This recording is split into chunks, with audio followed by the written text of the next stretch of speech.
आज की हमारी जो कक्षा होगी उस आज की कक्षा में हम पढ़ेंगे चैप्टर 22 आईपीसी को। तो चैप्टर 22 जो आईपीसी है वह है आपराधिक अभित्रास, अपमान और क्षोभ के जो अपराध हैं उन अपराधों के विषय में। तो सबसे पहले हम चैप्टर 22 में सेक्शन 503 उसको हम पढ़ेंगे। तो उसके अंतर्गत दे रखा है आपराधिक अभित्रास। तो आपराधिक अभित्रास की परिभाषा के अंतर्गत है जो कोई किसी अन्य व्यक्ति के शरीर को, छाती को, संपत्ति को या किसी अन्य व्यक्ति के ख्याति, शरीर जिससे कि वह व्यक्ति हितबद्ध हो, कोई क्षति कारित करने की धमकी देता है और वह धमकी इस आशय से देता है कि उस व्यक्ति को जिसको की धमकी दी जा रही है संतराश किया जाए, अर्थात उस व्यक्ति को डर में रखा जाए या ऐसी धमकी के निष्पादन का परिवर्जन करने के साधन स्वरूप कोई ऐसा कार्य कराया जाए जिसको करने के लिए वह वैध रूप से आबद्ध नहीं हो, या ऐसे किसी कार्य को करने का लोभ कराया जाए जिसके करने के लिए वैध रूप से वह हकदार हो। सेक्शन 43 में अवैध की जो डेफिनेशन दे रखी है उसके अंतर्गत दे रखा है कि जिसको करने के लिए लीगली बाउंड नहीं हो। दूसरा है कि जो सिविल बात दायर करने का एक आधार प्रस्तुत करती हो, ऐसी चीज़ को हम क्या कहेंगे, अवैध। तो वह आपराधिक अभित्रास करता है ऐसी जो कि है क्या, इसके अंतर्गत सेक्शन 43 के अंतर्गत जो आप इसमें अवैध की परिभाषा दी गई थी, और ऐसी जो परिभाषा है वो सेक्शन 503 आईपीसी के अंतर्गत आपराधिक जो अभित्रास है उसकी दी गई है। अब इसका जो स्पष्टीकरण है उसके स्पष्टीकरण में दे रखा है किसी मृतक व्यक्ति की कोई ख्याति है और उस ख्याति को क्षति कारित करने की कोई व्यक्ति धमकी देता है तो जिससे वह व्यक्ति हितबद्ध हो, तो इस धारा के अंतर्गत वह ऑफेंस का क्रिएशन करता है। और इसका जो दृष्टांत है वो दृष्टांत दे रखा है सिविल वाद चलाने से प्रतिविरत रहने के लिए, यानी कि रोके रहने के लिए खे को उत्प्रेरित करने के प्रयोजन से खे के घर को जलाने की धमकी कह देता है। तो ऐसी स्थिति के अंतर्गत यहाँ कै क्रिमिनल इंटिमिडेशन का आपराधिक अभित्रास का दोषी होगा। ये हो गया हमारा सेक्शन 503। अब पढ़ेंगे हम सेक्शन 504 504 के अंतर्गत दे रखा है लोक शांति को भंग कराने को प्रकोपित करने के आशय से अपमान करना। तो इसके अंतर्गत दे रखा है जो कोई किसी व्यक्ति को सासे अपमानित करेगा और वह एक द्वारा उस व्यक्ति को इस आशय से या यह संभव्य जानते हुए प्रकोपित करेगा कि ऐसे प्रकोपन से लोक शांति का, पब्लिक पीस का क्या हो, भंग। तो ऐसी स्थिति के अंतर्गत वह दोनों में से किसी भांति के कारावास से जो 2 वर्ष तक हो सकेगा या जुर्माने से या दोनों से दंडित किया जाएगा। ये हमारा जो सेक्शन हुआ वो हुआ 504। अब 505 के अंतर्गत दे रखा है लोक दृष्टिकारक वक्तव्य। तो लोक दृष्टिकारक वक्तव्य का तात्पर्य ऐसे वक्तव्य से है, अर्थात ऐसे कथन से है, ऐसी जनश्रुति से है या ऐसी कोई रिपोर्ट है, उस रिपोर्ट से है कि वह इस आशय से कोई व्यक्ति ऐसा कथन, ऐसी जनश्रुति या ऐसी रिपोर्ट करता है कि वह संभाव्य है कि वह सेना, नौसेना या वायुसेना के किसी ऑफिसर जो अपने पद का निष्पादन कर रहा है, अपने कार्य का परफॉर्मेंस ऑफ जो कि है कि पर्सनली ड्यूटी जो कि वह भी कर रहा है। अब ऐसा अगर उसको कथन, रिपोर्ट, जनश्रुति कही जाए जिससे कि वह ब्रीच ऑफ द ड्यूटी करे, अपनी सेवा को अभित्याज करे, सर्विस में ब्रेक करे, तो या यह संभावना हो कि लोगों के अंतर्गत, पब्लिक के अंतर्गत किसी प्रकार का कोई भय या संतरास कारित हो, या राज्य के विरुद्ध लोक प्रशांति का कोई अपराध, जो हमने chapter 8 offence against to public tranquillity section 1412 160 141 से 160 के अंतर्गत पढ़े थे, तो उन अपराधों में से किसी एक प्रकार का अपराध हो, या तीसरा इसका पैरा दे रखा है कि ये इस आशय से कि यह संभाव्य हो कि उनसे व्यक्तियों का कोई वर्ग या समुदाय दूसरे वर्ग या समुदाय को किसी प्रकार से कोई भी अपराध करने के लिए उद्दीपित किया जाए। तो इस प्रकार से यदि वह इस प्रकार कोई कथन करता है, इस प्रकार की कोई रिपोर्ट की रचना करता है या उसका एक प्रकाशन करता है या उसको वह परिचालित करता है, मतलब उसको कैरी फॉरवर्ड आगे बढ़ाता जाता है, तो ऐसी स्थिति के अंतर्गत वह कारावास से जो 3 वर्ष तक हो सकेगा या जुर्माने से या दोनों से दंडित किया जाएगा। लेकिन अब हमारा इसमें आ गया अपवाद, और वो अपवाद क्या कहता है? अपवाद के अंतर्गत दे रखा है कोई ऐसा कथन, जनश्रुति या रिपोर्ट इस धारा के अंतर्गत अपवाद की परिभाषा में आएगा, अर्थात वह अपराध नहीं होगा, अपराध की कोटि में नहीं आएगा जब उसे रचना करने वाले, प्रकाशन करने वाले, परिचालन करने वाले उस व्यक्ति के पास यह विश्वास करने का युक्तियुक्त रूप से यह आधार हो कि ऐसा कथन, ऐसी जनश्रुति या ऐसी रिपोर्ट जिसको कि वह सद्भावना पूर्वक अगर वह करता है। सेक्शन 52 सद्भावना पूर्वक भगवान बहरिकवना मित्रकब उड़ीसा कि कोई बात सद्भावना पूर्वक नहीं कही जाती। कब नहीं कही जाती? जब वह सम्यक सतर्कता और ध्यान के बिना की गई हो। अब हमें यहाँ सद्भावना की परिभाषा को उस स्टेप में ग्रहण करना है, क्योंकि सेक्शन 6 क्या कहता है? परिभाषाओं को अपवाद के अधीन समझा जाएगा। और सेक्शन 7 एक बार में स्पष्टीकृत पद का भाव। अब हम सेक्शन 7 विद इंक्लूडिंग सेक्शन 52 उससे हम सेक्शन 505 का इंटरप्रिटेशन करेंगे। ठीक है, तो इस प्रकार से यह वह बिना किसी आशय के रचता है, तो ऐसा कार्य अपराध की परिभाषा के अंतर्गत नहीं आएगा।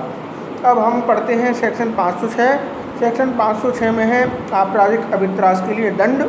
तो जो कोई आपराधिक अभित्रास का अपराध कारित करेगा वह दोनों में से किसी भांति के कारावास से जो 2 वर्ष तक हो सकेगा या जुर्माने से या दोनों से उसको दंडित किया जाएगा। और इसमें सेक्शन 507 के अंतर्गत है अनाम संसूचना के द्वारा आपराधिक अभित्रास।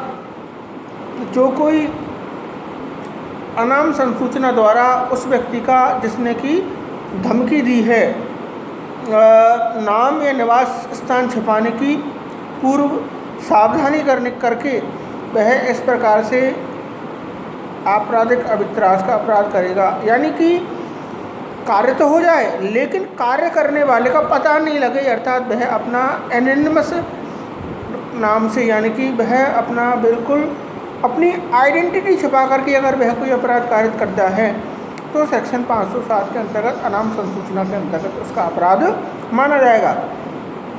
तो वह पूर्ववर्ती धारा के उपबंधित दंड है, उस दंड के अतिरिक्त दोनों में से किसी बात के कारावास से जो 2 वर्ष तक हो सकेगा दंडित किया जाएगा।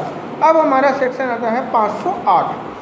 सेक्शन 508 के अंतर्गत दे रखा है व्यक्ति को यह विश्वास करने के लिए उत्प्रेरित करके कि वह दैवीय अप्रसाद का भाजन होगा कराया गया कार्य।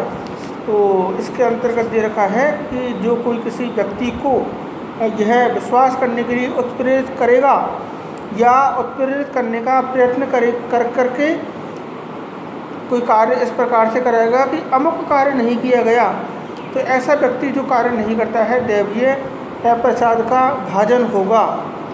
तो वह कार्य करता है या कार्य का वह लोप करवाता है, दोनों में से किसी प्रकार से ही अपना वह कार्य संपादित करवाता है, तो वह व्यक्ति दोनों में से किसी बात के कारावास से जो 1 वर्ष तक हो सकेगा या जुर्माने से या दोनों से क्या किया जाएगा? दंडित।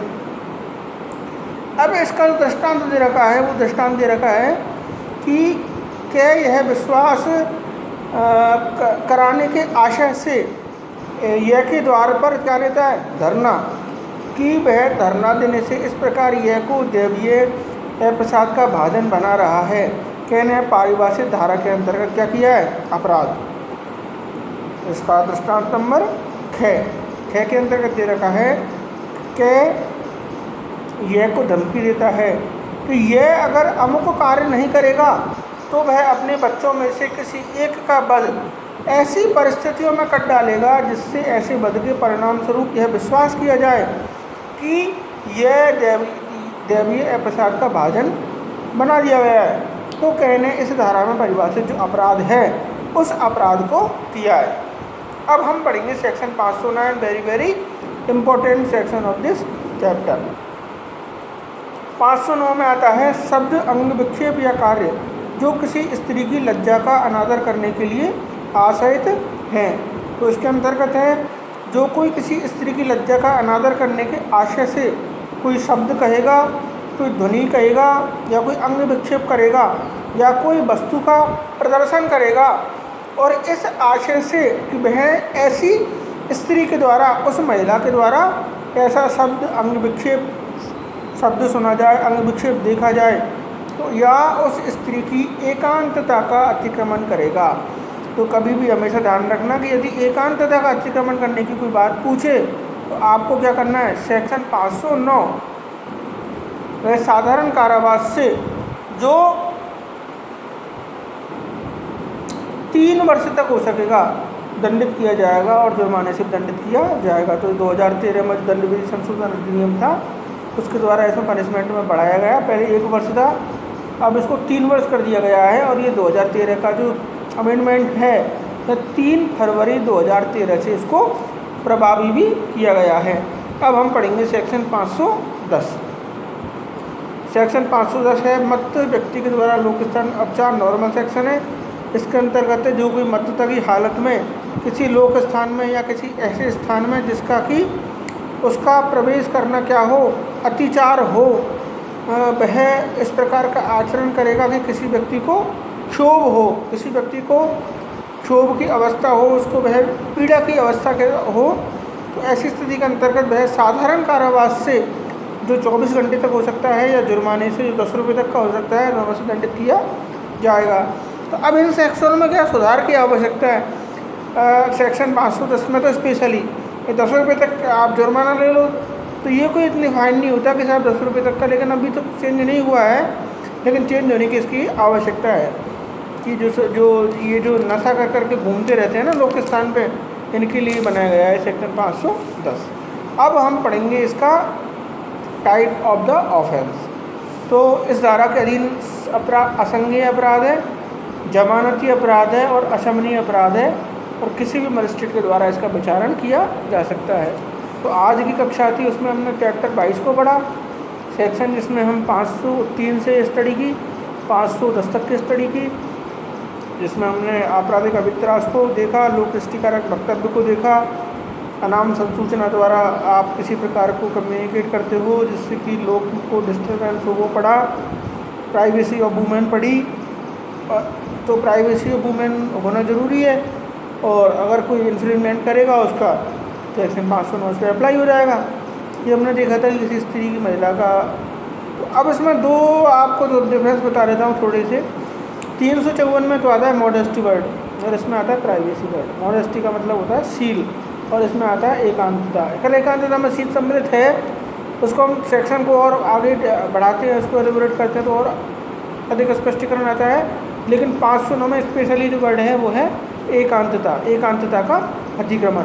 और 510 के अंतर्गत तो ये है कि पब्लिक प्लेस पर आप ड्रंक करके किसी मतलब मिसकंडक्ट करते हो किसी के साथ या न्यूसेंस फैलाते हो तो 510 के अंतर्गत। तो 510 तो एक ऐसा ऑफेंस है IPC का जिसको सबसे कम दंड यानी कि 10 रुपये तक का इसमें पनिशमेंट दे रखा है या फिर कोई 24 घंटे तक का उसको कारावास दे रखा है, वो भी साधारण कारावास होगा। कुल मिला करके हमने आज सेक्शन 503 से 510 तक की स्टडी की। आगे कक्षा में हम चैप्टर 23 केवल और केवल एक ही सेक्शन पढ़ेंगे 511 बस, और उसके बाद में मोस्टली IPC अपनी पूरी हो जाएगी। फिर भी कोई इसमें टॉपिक्स बचेंगे उनको अपन एक बार और स्टडी कर लेंगे। तो आज कक्षा के लिए बस इतना ही। आगे कक्षा में सेक्शन में आपको 511 जो अटेम्प्ट्स के संदर्भ में पढ़ाऊँगा। आज के लिए इतना ही। Thank you.